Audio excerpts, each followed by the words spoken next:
Bangla medium ধারাবাহিকে নতুন পর্বে দেখা যায় যে ইন্দিরাকে বারবার ডাবল ক্রস করেই চলছে অ্যালিনা। আর অ্যালিনাকে সবসময় তথ্য দিয়ে সহযোগিতা করছে অনন্যা।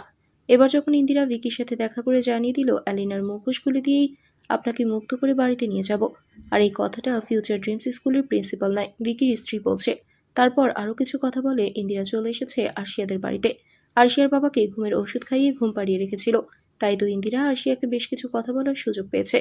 আর আরশিয়ার মা কথা দিয়েছে আরশিয়া স্কুলে ক্লাস করতে যাবে। তারপর পরিকল্পনা অনুযায়ী অ্যালিনার বাড়িতে গিয়ে ইন্দিরা জানিয়ে দিল আরশিয়ার সবকিছু মনে পড়েছে, আর কালকে ক্লাস করতে আসবে। সবটা পুলিশকে বলবে বলেছে, কিন্তু তুমি আসবে না।